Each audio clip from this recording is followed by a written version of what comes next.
اللہ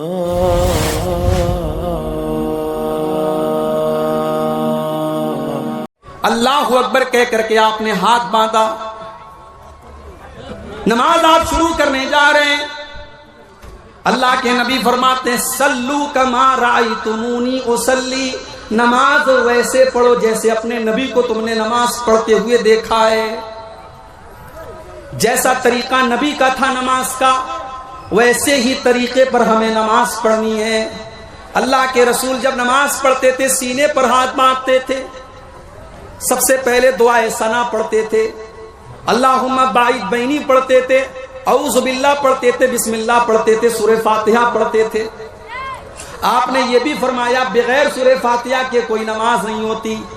آپ نے یہ بھی فرمایا جو سورہ فاتحہ نہ پڑھے فہی خداج، اس کی نماز ادھوری ہے، ادھوری ہے، ادھوری ہے، اس کی نماز پوری نہیں ہے، اس کی نماز پوری نہیں ہے.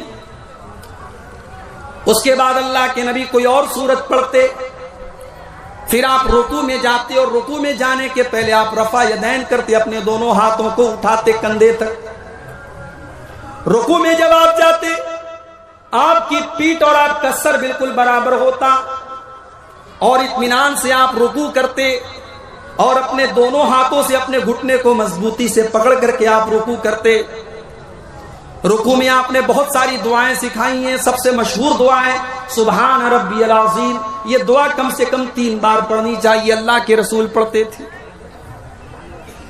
رکوع سے اٹھنے کے بعد آپ سیدھے کھڑے ہوتے، رفع یدین کرتے، اپنے ہاتھوں کو کندھے تک اٹھاتے، سمیع اللہ لمن حمیدہ کہتے، ربنا ولک الحمد حمدا کثیرا طیبا مبارکا فی پڑھتے. آپ اطمینان سے کھڑے رہتے. اس کے بعد آپ سجدہ کرتے اور سجدے میں جاتے وقت پہلے اپنے ہاتھوں کو زمین پر رکھتے، پھر اپنے گھٹنے کو بعد میں رکھتے. سجدے میں کم سے کم 7 چیزیں زمین کے اوپر اللہ کے پیارے نبی رکھتے تھے. اپنی پیشانی کو زمین پر رکھتے تھے، اپنی ناک کو زمین پر رکھتے تھے. پیشانی اور ناک دونوں کو ایک مانتے تھے. آپ دونوں ہاتھوں کو زمین پر رکھتے، دونوں گھٹنوں کو زمین پر رکھتے اور دونوں پیروں کو بھی زمین پر رکھتے اور پیروں کی انگلیوں کو موڑ کر کے ان کا رخ قبلہ کی طرف کر لیتے اور آپ اطمینان سے سجدہ کرتے. سجدے میں آپ نے کہنیوں کو زمین پر بچھانے سے منع کیا اور آپ نے فرمایا کتے کی طرح اپنے ہاتھوں کو سجدے میں زمین پر بچھا کر کے سجدہ نہ کرو. مرد کا بھی یہی طریقہ ہے، عورت کا بھی یہی طریقہ ہے. عورت بھی سجدہ ایسے ہی کرے گی جیسے مرد کرتا تھا. کوئی بھی صحیح حدیث ایسی نہیں کہ مرد کا سجدہ کرنے کا طریقہ الگ اور عورت کا طریقہ الگ ہے. دونوں کا طریقہ سیم ہوگا، دونوں کا طریقہ ایک ہوگا. سجدے میں آپ الگ الگ دعائیں پڑھتے تھے. سبحان ربی العالی بھی پڑھتے تھے، سبوح قدوس رب الملائکۃ بھی پڑھتے تھے، اور بھی دعائیں آپ پڑھتے تھے کم سے کم 3 بار. سجدے سے اٹھنے کے بعد اطمینان سے آپ بیٹھ جاتے تھے. اللہم اغفر لی ورحمنی واہدنی وعافنی ورزقنی، یہ دعا آپ پڑھتے تھے. پھر دوسرا سجدہ کرتے تھے. دوسرا سجدہ کرنے کے بعد اطمینان سے آپ بیٹھے رہتے تھے اور پھر اٹھ کر کے آپ دوسری رکعت کے لیے آپ اٹھتے تھے اور جیسے آپ نے پہلی رکعت پڑھی تھی آپ دوسری رکعت پڑھتے تھے. اگر وہ نماز 3 رکعت والی یا 4 رکعت والی ہوتی تھی، اللہ کے پیارے نبی 2 رکعت پڑھنے کے بعد التحیات پڑھتے تھے. اور التحیات میں جو حدیث سے جو چیزیں ثابت ہیں کہ التحیات کے شروع سے لے کر کے سلام پھیرنے تک آپ اپنی انگلی کو اٹھائے رہتے تھے. یہ ہمارے بہت سارے بھائیوں نے جو طریقہ بنا لیا ہے کہ اشہد اللہ کے اوپر اٹھاتے ہیں اور الا اللہ کے اوپر انگلی کو نیچے کر دیتے ہیں.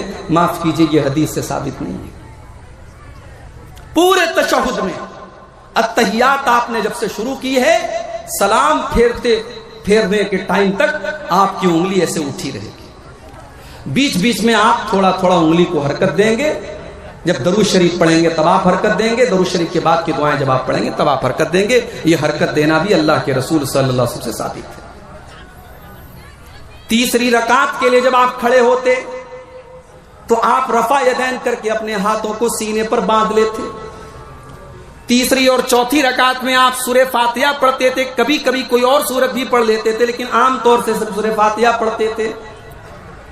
اور جب آپ نماز کے آخری تشہد میں بیٹھتے تھے تو اپنے بائیں پیر کو آپ داہنے پیر کے نیچے سے نکال کے اپنی کمر کے بل بیٹھا کرتے تھے اور التحیات پڑھتے تھے۔ التحیات کے بعد درود شریف پڑھتے تھے، درود شریف کے بعد آپ مختلف دعائیں پڑھتے تھے۔ اللہم انی ظلمت نفسی والی دعا بھی پڑھتے تھے، اللہم انی اعوذ بک من عذاب جہنم والی دعا بھی آپ پڑھتے تھے۔ اس کے بعد آپ السلام علیکم ورحمۃ اللہ، السلام علیکم ورحمۃ اللہ، داہنے اور بائیں طرف آپ سلام کرتے۔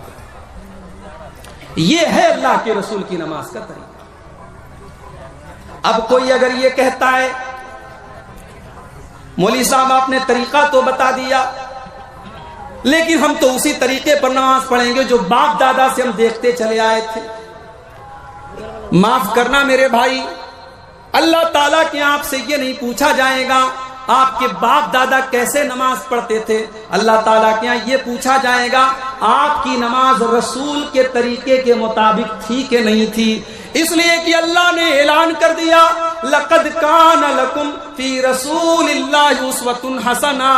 او لوگو، جب میں نے اپنے رسول کو تمہارے لیے نمونہ بنا کر کے بھیجا ہے تو تم نے میرے نبی کے طریقے پر نماز کیوں نہیں پڑھی؟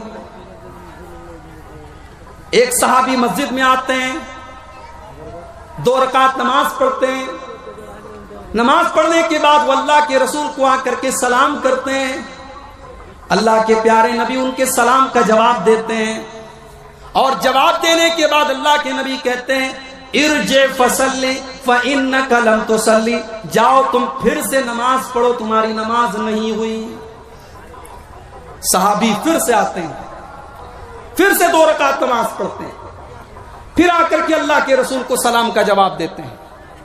اللہ کے رسول صلی اللہ علیہ وسلم سلام کا جواب دیتے ہیں اور کہتے ہیں جاؤ پھر سے نماز پڑھو، تم نے نماز نہیں پڑھی۔ جب 3 بار ایسا ہو جاتا ہے، صحابی اللہ کے نبی سے کہتے ہیں کہ اللہ کے نبی آپ ہی بتا دیجئے کہ نماز کیسے پڑھی جائے۔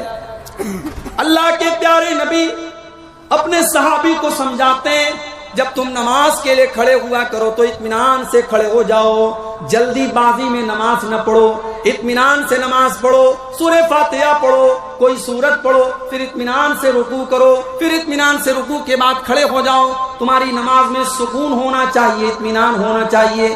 جلد بازی والی نماز اگر تم نے پڑھی تو تمہاری نماز اللہ تعالیٰ کیا مانی نہیں جائے گی۔ میرے بھائیوں، اپنی نمازوں کا جائزہ ہم اور آپ لے لیں کہ ہماری نمازیں اللہ کے رسول کے طریقے کے مطابق ہیں کیا۔